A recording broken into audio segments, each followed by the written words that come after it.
kita masih bicara soal profesi psikolog ini. Nanti sebelum nanti kita bagaimana hubungannya psikolog dengan COVID-19 ini. Oke Mbak, stigma negatif tadi ketika orang harus datang pada psikolog itu pada saat dia memang butuh teman curhat. Tapi bagaimana meyakinkan masyarakat, meyakinkan khalayak atau mungkin juga sahabat kampus tentunya bahwa Anda datang psikolog itu tidak salah. Kemudian Anda datang psikolog itu juga solusi yang tepat. Rahasia Anda akan terjaga, privasi Anda pun juga akan terjaga. Nah, ini apa yang bisa disampaikan kepada sahabat kampus ini Mbak Emma ya, bahwa datang psikolog itu adalah cara yang paling tepat. Apa yang bisa menjadi garansi ini, Mbak? Oke, kalau untuk menjadi garansi, karena setiap profesi itu punya kode etik ya Pak ya.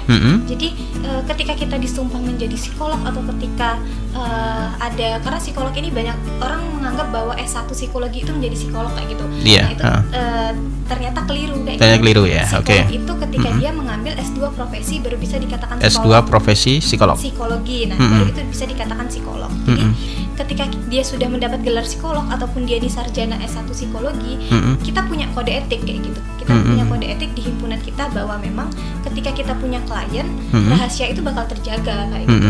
Nah, ketika rahasia atau masalah yang banyak orang takuti, nanti tersebar kemana-mana, itu bakal terbongkar kayak gitu. Sebenarnya kita sendiri sebagai seorang profesi kayak gitu, sebagai seorang yang memang bertanggung jawab atas itu, yang mendapat hukumannya seperti itu kan kasarnya kayak gitu ya, mendapat hukumannya. Nah jadi masyarakat atau sahabat kampus ini nggak perlu khawatir tentang terjaga rahasianya. Untuk masalah itu selesai atau ada solusi dari masalah itu kembali lagi ke diri sendiri seperti itu. Jadi kita psikolog itu membantu memberikan fasilitas dan sebagainya, tapi ketika individu itu tidak ingin berusaha untuk menyelesaikan masalahnya, itu juga menjadi menjadi bumerang sendiri untuk dirinya. Jadi kita sama-sama nih, ketika kita punya masalah, individu itu harus punya semangat nih untuk menyelesaikan masalah, dan kita juga akhirnya membantunya juga enak kayak gitu Pak. Iya. Jadi datang ke psikolog itu sebenarnya salah satu solusi, salah satu usaha untuk menyelesaikan persoalan. Tapi selebihnya nanti setelah dapat masukan, dapat pandangan dari psikolog, balik lagi kepada personality tadi ya, individu tadi, bagaimana dia bisa berusaha untuk menyelesaikan persoalannya itu. Karena masalahnya bukan masalah psikolog Pak sebenarnya, Betul. Masalah individu. Dan memang dia butuh bantuan. Oke. Kita bicara soal profesi ya, bicara agak spesifik yang sekarang kita hadapi adalah pandemi COVID-19. Dan tentu teman-teman dari psikologi sesungguhnya punya wadah, punya lapangan yang cukup besar ini di COVID-19 ini ya. Walaupun sebenarnya mungkin pada posisi yang sekarang tenaga kesehatan dan juga pemenuhan kebutuhan pokok dari sisi produksi dan juga ekonomi menjadi lebih utama ya, sehingga teman-teman psikolog barangkali agak sedikit dibelakangkan dikit itu, padahal sesungguhnya masyarakat itu punya persoalan yang besar soal ketakutan, kecemasan dan segala macamnya. Oke, apa yang mungkin bisa dihubungkan antara COVID-19 yang sekarang lagi melanda ini dengan psikologi? Mungkin seperti apa misalnya Mbak yang bisa didekatkan ini? Oke. Jadi kan COVID itu sebenarnya pandemi ya? Iya, pandemi. Oke. Di seluruh dunia yang memang ibaratnya penyakit baru yang memang sampai saat ini belum ada obat dan vaksinnya. Betul. Terus banyak sekali orang yang terpapar kayak gitu. Jadi otomatis ada banyak perubahan kayak gitu. Terus banyak sekali negara atau pemerintah Indonesia sendiri mempunyai tindakan atau peraturan yang memang mencegah penyebaran COVID ini. Nah, karena itu banyak sekali perubahan, Pak. Banyak sekali perubahan, entah itu baik dari misalkan nih orang-orang yang awalnya harus kerja dari rumah, yang awalnya sekolah harus sekolah dari rumah, yang awalnya kerja nanti kena PHK, banyak sekali perubahan. Iya, ada culture shock-nya ya, luar biasa. Banyak sekali perubahan yang akhirnya banyak orang-orang yang kaget dengan perubahan tersebut gitu. Nah, karena kaget, akhirnya kayak banyak pikiran kan. Akhirnya pikirannya kemana-mana nih, ada yang takut nih, kata bapak tadi tuh takut apa? Karena belum ada obatnya, ketakutan kayak gitu. Terus ada yang cemas nih, cemas kenapa kayak gitu, cemas ini kapan berakhir. Terus kalau yang di PHK ini cemas gimana mau ngasih makan keluarga kayak gitu. Terus ada yang panik juga kayak Betul. gitu. Terus ada yang sampai stres seperti itu kan. Nah, sebenarnya itu hubungannya psikologi dengan COVID-19 ini sih kayak gitu. Ya, artinya peran dari teman-teman psikolog sebenarnya sangat besar dan sekali. itu mendasar pada posisi yang paling benar. mendasar.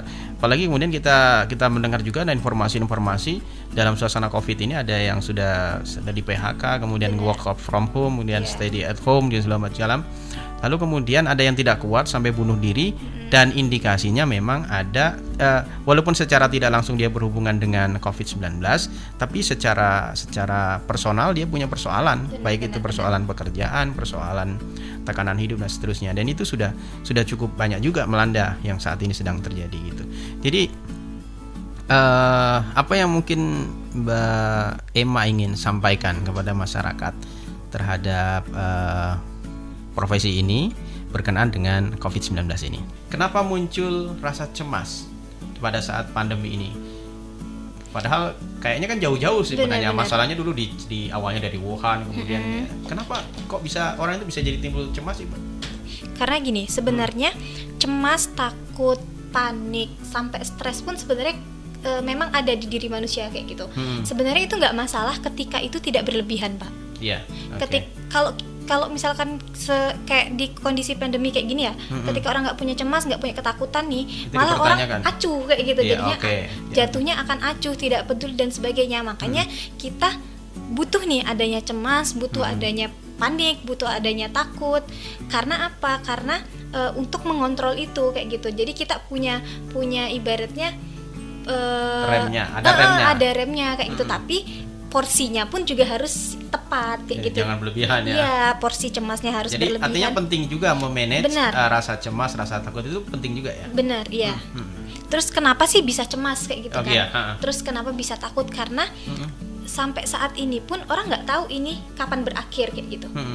Kapan berakhirnya? Terus juga perubahan tadi, Pak. Jadi kayak banyak perubahan, entah itu dari pekerjaan, entah itu dari rutinitas, jadwal dan sebagainya, banyak perubahan. Jadi orang merasa cemas. Ini kapan lagi saya bisa kembali kerja? Ini kapan lagi saya bisa gaji nggak dipotong kayak gitu? Terus anak-anak kapan lagi bisa ketemu sama teman-temannya kayak gitu? Jadi kayak banyak perubahan yang akhirnya menimbulkan kayak itu rasa cemas berlebihan, rasa takut berlebihan, rasa apa ya, kayak bisa bahkan stres berlebihan kayak gitu. Oke.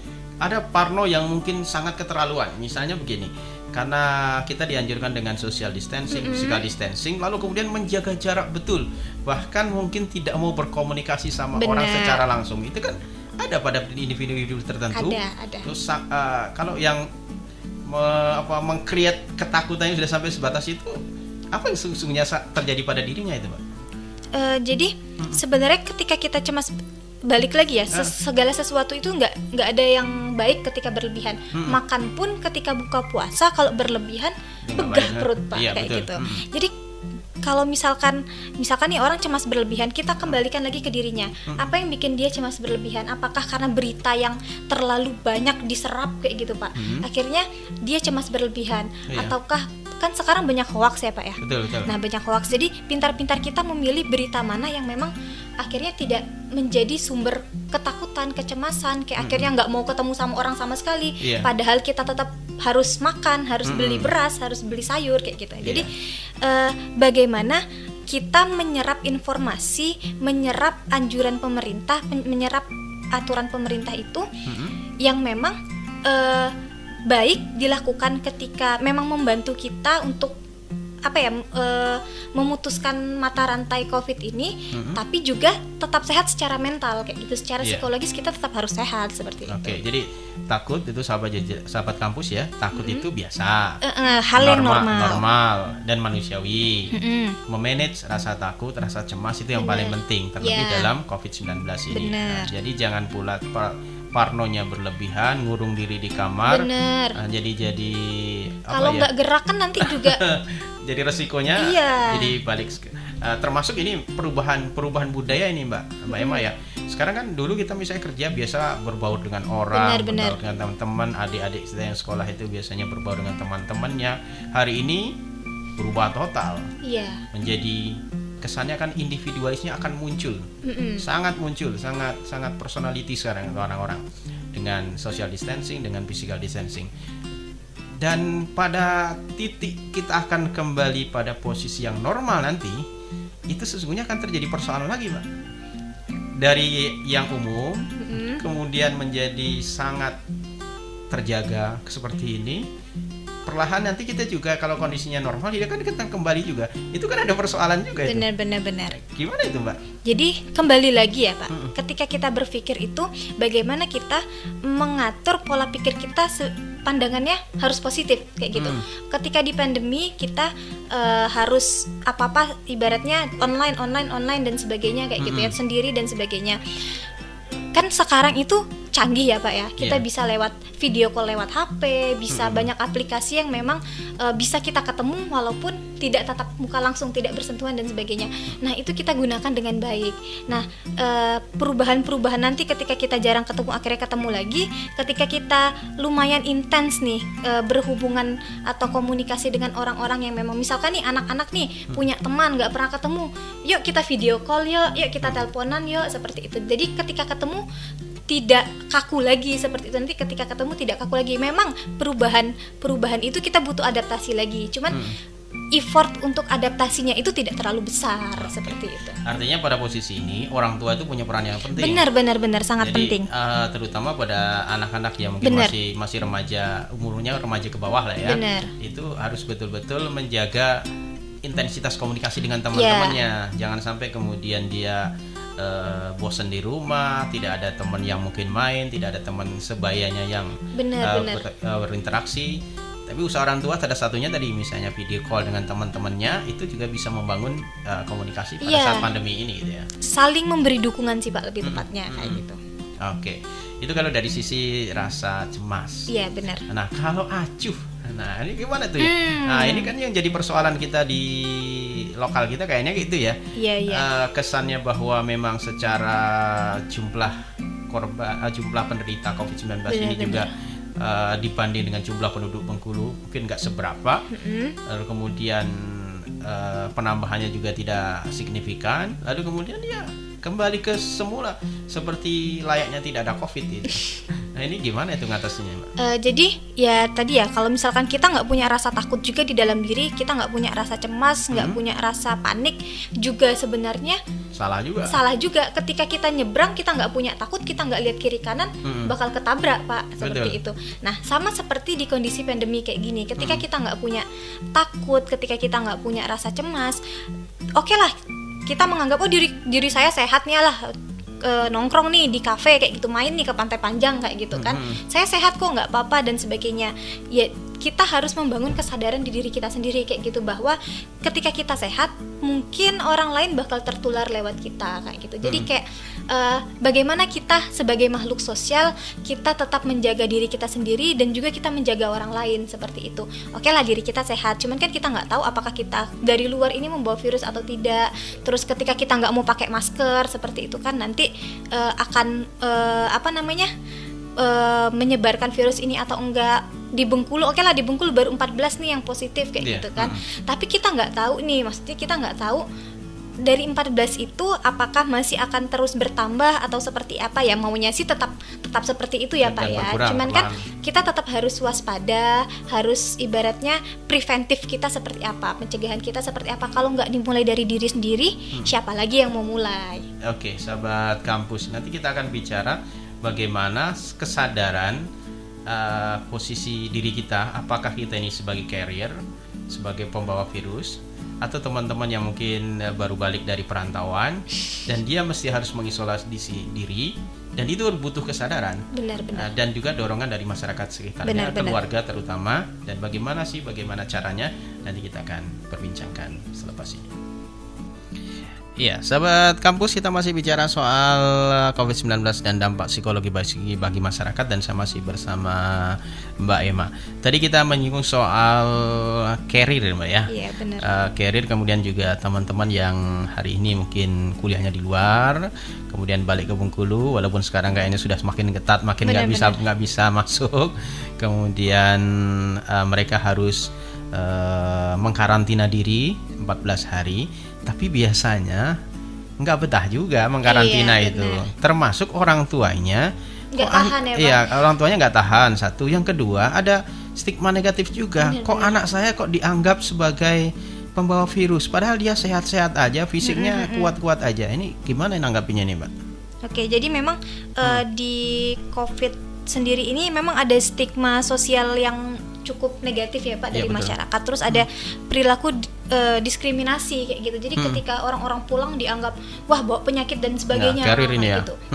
Dan yang pulang pun sebenarnya harus sadar diri, karena kondisi sehat itu belum tentu kita nggak bawa penyakit itu. Bisa Betul. jadi kita carrier. Jadi kayak bagaimana orang yang didatangi dan orang yang datang itu harus memang siap dengan itu. Ketika kita memutuskan untuk pulang, ya kita siap dengan konsekuensinya. Kita harus Protokol kesehatannya harus protokol kesehatannya juga harus dijalanin. Iya benar, harus Itu dijalanin. resikonya ya. Benar. Jadi ketika kita mengambil suatu tindakan, ya udah, apapun itu peraturannya, apapun itu protokol kesehatannya, tetap kita harus jalani kayak gitu. Kalau memang tidak mau, ya tidak usah kayak gitu. Atau kalau orang psikolog sering bilang harus berani bertanggung jawab gitu ya. Benar. Jadi kalau berani pulang dari perantauan, harus berani juga mengambil langkah untuk karantina diri. Benar. Nah, oke. Pada saat prosesi karantina diri ini, sebenarnya apa yang paling harus dibangun pada seorang yang mungkin hari ini berasal dari zona merah, untuk meyakinkan diri bahwa satu, saya harus mau menjalani karantina diri ini, lalu kemudian saya meyakinkan bahwa saya ini adalah bukti cinta saya terhadap orang-orang di sekeliling saya gitu loh. Ini apa yang harus dibangun pada dirinya, Pak? Oke, yang pertama dibangun untuk kesadaran tadi, bahwa memang kenapa sih pemerintah menganjurkan untuk 14 hari? Pemerintah menganjurkan 14 hari itu karena memang ada dasarnya seperti itu. Masa inkubasi itu Iya, ya? masa inkubasi itu ada dasarnya. Nah, kita juga harus sadar bahwa ketika kita pengen pulang nih, ya udah kita isolasi 14 hari kayak gitu. Terus bosan Mbak kayak gitu 14 hari ngapain cuman di kamar aja, nggak boleh ketemu. Kan sebenarnya yang benar itu 14 hari di kamar memang tidak ada kontak fisik dengan siapapun seperti itu. Yang benar ya. Bosan nih nggak ngapa-ngapain. Yuk kita coba, yuk cari memang aktivitas yang disenangi kayak gitu. Misalkan ada yang senang membaca, ada yang senang menulis. Dalam 14 hari itu mungkin bisa jadi satu karya tulis yang bagus kayak gitu. Terus selama 14 hari itu dukungan sosial juga harus tetap kayak gitu. Kita misalkan tetap komunikasi dengan teman-teman, walaupun orang tua orang tuanya nggak bisa kontak fisik seperti itu, ya mungkin bisa lewat jauh tetap tetap berkomunikasi dan sebagainya kayak gitu. Yang penting sih satu lagi, pikiran yang positif. Itu ya, oke. Itu yang paling penting ya. Okay. Ketika pikiran kita negatif terus, akhirnya perilaku kita, imun tubuh kita juga akan ikut kayak gitu. Iya, akan lemah juga. Iya. Oke, itu kalau dari sisi pribadi artinya orang yang baru datang dari daerah pandemi atau mungkin di zona merah harus sadar diri bahwa dia punya potensi membawa virus, lalu kemudian dia mengkarantina sendiri, membangun rasa kepercayaan diri, membangun kesadaran diri, itu yang paling penting. Nah, pada sisi yang lain, ketika berada di keluarga, orang tuanya juga kadangan merasa kayak dianaktirikan juga sama tetangganya nih, anakmu ini membawa virus ini. Apa yang harus difahamkan pada orang tua dan kemudian kita fahamkan juga pada masyarakat? Justifikasi seperti itu sebenarnya salah gitu. Benar. Gimana nih, Mbak? Karena memang untuk menyadarkan seluruh masyarakat itu dengan situasi yang memang mencekam seperti ini, dengan ketakutan orang yang nanti dia bawa ini menular dan sebagainya kayak gitu. Memang nggak mudah Pak kayak gitu. Memang nggak mudah untuk itu. Cuman balik lagi bahwa dia pulang ini berarti memang ada sesuatu yang di rantauan itu udah nggak sanggup lagi kayak gitu. Dia pulang memang karena ada alasan kayak gitu. Mungkin kalau di rantauan udah nggak bisa makan lagi kayak gitu kan. Banyak yang kayak gitu yang memang sebenarnya bukan keputusan yang diinginkan ya. Bukan keputusan yang diinginkan. Jadi kita melihat itu dari sudut pandang positifnya kayak gitu. Dia pulang karena memang di sana nggak bisa makan lagi seperti itu. Masyarakat juga kan sebenarnya ada dari RT itu sendiri sudah di list, puskesmas juga sudah aware tentang ini. Jadi ketika ada orang yang pulang, puskesmas sudah mendata, didatangi di rumah dan sebagainya kayak gitu. Jadi seharusnya masyarakat pun paham seperti apa yang harus dilakukan. Nah, ketika memang melihat orang-orang yang harusnya mengisolasi tidak mengisolasi, ya monggo dilaporkan ke RT kayak gitu. Monggo silahkan ditegur secara baik kayak gitu. Ya. Nah, karena pada posisi orang tua, sekali lagi ini tekanannya pada orang tua ini, Mbak. Orang tua dianggap sinis juga oleh masyarakat karena anaknya dianggap sebagai pembawa virus karena berasal dari zona merah atau daerah pandemi. Bagaimana mestinya orang tua itu memberikan penyadaran pada masyarakat, atau masyarakat mestinya, kan ini harus timbal balik nih, bahwa memang si anak itu baru dari perantauan, si anak itu baru dari zona merah, tapi dia mau mengkarantina diri loh. Iya, benar. Terus kemudian jangan pula disalahkan secara total, ngapain kamu pulang? Nah, kan itu kan pertanyaannya kan sebenarnya, ngapain kamu pulang gitu loh? Iya. Kamu kan sudah tahu daerah kamu ini zona merah, kamu datang ke sini tuh bawa virus, padahal si anak ini mungkin bisa jadi secara fisik dia sehat, mungkin dia insya Allah juga terbebas dari paparan virus, mengkarantina diri sudah oke, tapi pandangan masyarakat plus menghujam orang tua dengan pertanyaan-pertanyaan dan stigma-stigma tadi begitu luar biasa. Gimana itu solusinya, Pak? Jadi sebenarnya itu kita tahu nih masa inkubasinya 14 hari. Harus banyak pengetahuan yang memang harus dibangun, Pak, seperti itu. Pengetahuan yang memang selama 14 hari itu virusnya sudah terinkubasi nih, seperti itu. Terus bagaimana dia sudah mengisolasi dengan baik, dengan benar, dan akhirnya meminimalisir dia untuk menularkan seperti itu. Masyarakat, orang tua, baik orang yang balik itu kayak gitu, dia juga harus sadar akan hal itu. Misalkan nih kayak orang tua ngerasa kok anak saya dikucilkan terus kayak gitu. Kok anak saya tuh nggak bawa virus sama sekali kayak gitu. Nah, sebenarnya memang kemungkinan dia membawa virus itu masih ada kayak gitu. Cuman balik lagi bagaimana orang tua mengkomunikasikan nih kepada tetangga, kepada orang-orang sekitar bahwa saya udah mengisolasi nih anak saya dengan tepat selama 14 hari kayak gitu. Membangun kayak stigma yang akhirnya tadi positif kayak gitu, bahwa diberikan pengetahuan bahwa selama 14 hari itu masa inkubasi virus seperti itu. Ketika 14 hari tidak memiliki gejala apapun yang menandakan itu COVID, insya Allah akan aman dan sebagainya. Dan orang tua pun juga untuk pastilah ada ketakutan tadi kan, balik lagi pastilah tetangga ada ketakutan dan sebagainya. Nah, orang tua pun juga harus sedikit banyak legowo dengan hal itu kayak gitu. Jadi kayak ketika tetangga berbicara tentang hal itu, ya udah deh, konsekuensi dia pulang. Tapi balik lagi ke bagaimana orang tua memandang itu sebagai hal yang positif kayak gitu, sebagai hal yang memang ternyata tetangga itu aware loh kayak gitu. Ternyata tetangga itu perhatian, cuman caranya mungkin atau dianggap agak kurang pas kayak gitu, karena kan kita nggak tahu ya orang berperilaku, cara orang ke kita itu nggak semuanya sesuai dengan apa yang kita harapkan.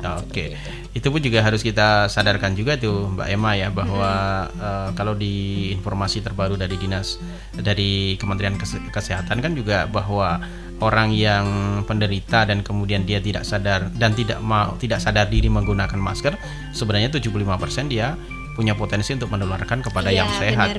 Jadi tidak hanya pada sahabat-sahabat kita yang mungkin hari ini pulang dari daerah pandemi dan zona merah, tapi kesadaran itu juga harus dibangun pada orang-orang yang punya potensi bahwa sesungguhnya dia bisa jadi sebenarnya sudah terpapar tapi kemudian tidak sadar diri menggunakan masker. Jadi semuanya harus dibangun, kesadarannya harus dibangun, dan kita semua ya kalau perlu dan harus sekarang ya, bukan perlu lagi, harus sekarang keluar rumah harus bermasker semuanya gitu.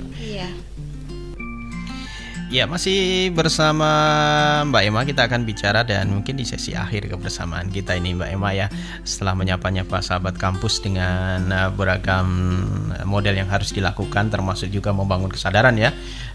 Dan intinya sebenarnya kesadaran diri yang paling penting ya. Kesadaran diri bahwa kita punya potensi membawa atau carrier pandemi virus ini, dan juga bisa jadi kita menjadi orang yang tertular dan terpapar gitu. Jadi semuanya kalau sekarang harus sadar diri deh, itu yang paling penting. Juga stigmanya harus diperbaiki juga ya.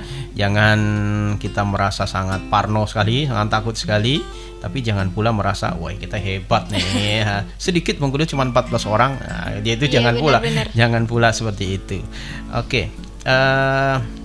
Teman-teman di psikolog ini Mbak Emma ya.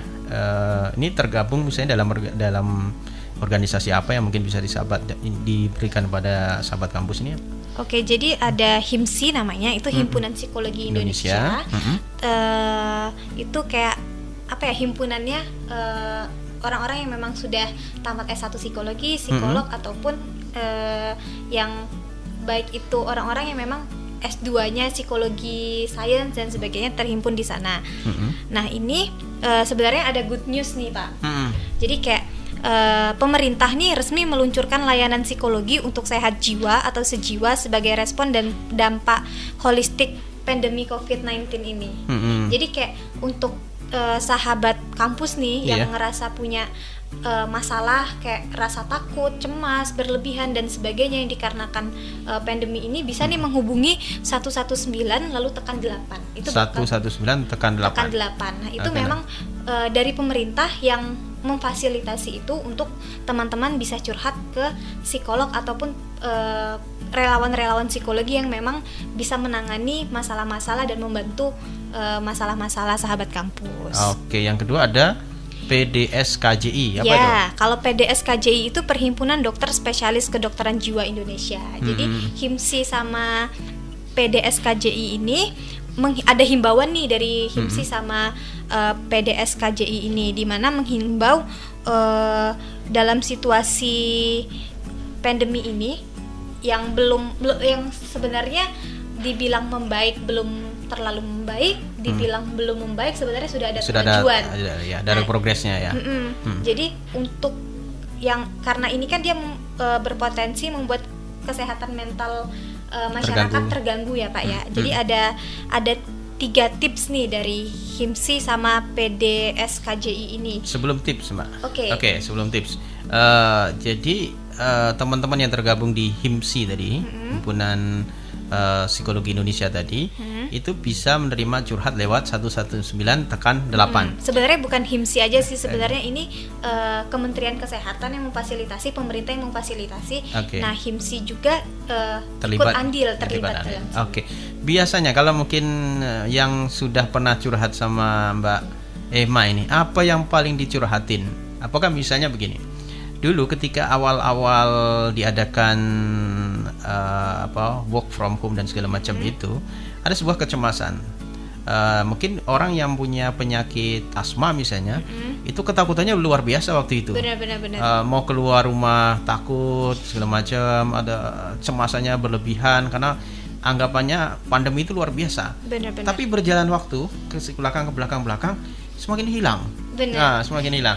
Lalu apa yang biasanya mungkin pernah Mbak Emma terima dari curhatan-curhatan orang yang berkenaan dengan kejiwaan ini, Mbak? Oke, kalau untuk curhatan mungkin sejauh ini masih curhatan orang-orang sekitar ya Pak ya, karena belum dapat curhatan yang dari pemerintah itu, yang dari layanan tadi. Jadi kalau orang-orang sekitar pun merasa karena memang mungkin banyak teman nih yang ada di Jakarta atau teman-teman yang memang ada di kota-kota yang angka positif COVID-nya ini tinggi seperti itu. Kadang mereka habis keluar ngerasa tenggorokan gatel nih, padahal makanannya sehat-sehat aja, nggak makan gorengan, nggak makan apa. Keluar sebenarnya dia pakai masker. Pakai masker nih. Kemudian merasa mungkin kok agak ngikil ya. Agak gitu ya. Kok gatel ya? Kok pusing ya, kok badan panas, padahal pas diukur pakai termometer normal nih suhunya gitu. Nah, itu tuh sebenarnya itu namanya apa itu? Psikosomatis, Pak. Psikosomatis. Ya. Nah, kalau bahasa umumnya apa sih psikosomatis? Mungkin banyak yang nggak paham ini. Iya, kalau psikosomatis itu tuh kondisi seseorang di mana dia merasakan gejala fisik karena pikirannya, karena psikisnya, seperti itu. Jadi sebenarnya yang diserang itu psikisnya. Iya. Lalu kemudian dia mendeskripsikan, loh kok begini. Benar. Ke psikosomatis namanya. Psikosomatis namanya. Nah, pada penderita itu apa yang harus dilakukan dan tindakan apa yang harus dilakukan sehingga tindakannya nanti benar gitu. Benar. Oke, yang pertama tetap kita harus berpikir positif bahwa sebenarnya pandemi ini terjadi di seluruh dunia loh. Karena kenapa orang merasa itu? Karena takut, balik lagi, ketika aku tertular kok stigma orang negatif banget ya ke aku kayak gitu, ke saya kayak gitu. Jadi orang punya ketakutan berlebihan, kecemasan berlebihan yang akhirnya padahal tenggorokannya nggak apa-apa nih. Sebenarnya nggak apa-apa nih. Kerasa gatel kayak gitu. Akhirnya takut dan sebagainya. Akhirnya kayak aduh panas nih dan sebagainya kayak gitu. Nah, yang pertama, padahal AC ya. Kita harus mengubah pola pikir kita di mana ya tenggorokan gatal itu nggak selalu COVID, bisa jadi batuk itu nggak selalu COVID ya. Kayak gitu. Jadi tetap harus ada pola pikir yang positif kayak gitu. Yang kedua, kita juga harus menghindari, kita harus bagaimana kita berita-berita yang kita konsumsi itu kita kontrol seperti itu. Jadi kayak nggak seluruh berita itu harus dilahap habis kayak gitu. Jadi berita mana yang memang valid, yang memang bisa memberikan informasi dan tidak menambah kecemasan itu, tidak menambah psikosomatis itu kayak gitu. Jadi kita pintar-pintar nih cari berita. Kalau kita nggak dapat berita, kita juga nggak tahu nih. Yang ketiga juga aktivitas nih Pak. Jadi kayak aktivitasnya itu kadang orang ngerasa cemas karena terlalu banyak berpikir, tidak ada aktivitas. Jadi kayak melamun aja kayak gitu. Nah itu salah satu penyebab orang banyak berpikir, akhirnya pikirannya kemana-mana, berdampak ke fisik kayak gitu. Yuk kita coba buat rutinitas yang memang disenangi, kayak misalkan ada terjadwalnya kayak gitu. Misalkan dari jam segini olahraga kayak gitu, hal-hal yang positif. Jam segini sampai jam segini kalau lagi bulan Ramadan ngaji kayak gitu. Jam segini sampai jam segini nyiapin takjil untuk keluarga kayak gitu kan. Akhirnya pikiran-pikiran yang negatif yang akan berdampak ke fisik tadi itu teralihkan kayak gitu. Orang bilang bahwa imun itu sangat tergantung pada kondisi kejiwaan. Benar. Kalau kejiwaannya terganggu, imunnya pasti akan melemah. Bisa berdampak juga ke imun. Tadi ada pesan-pesan dari apa tadi? Dari HIMSI dan PDSKJI ini, dia menghimbau bahwa ketika di kondisi pandemi kayak gini, posting hal yang positif, menyenangkan dan memberi harapan kayak gitu. Jadi apa pengaruhnya itu? Nah, jadi pengaruh nih ketika kita mengirimkan pesan-pesan positif ke orang lain kayak gitu. Terus kita memperbanyak informasi positif, menyenangkan. Terus balik lagi tadi, carilah sumber-sumber yang inspirasi ketika kita ketakutan kayak gitu.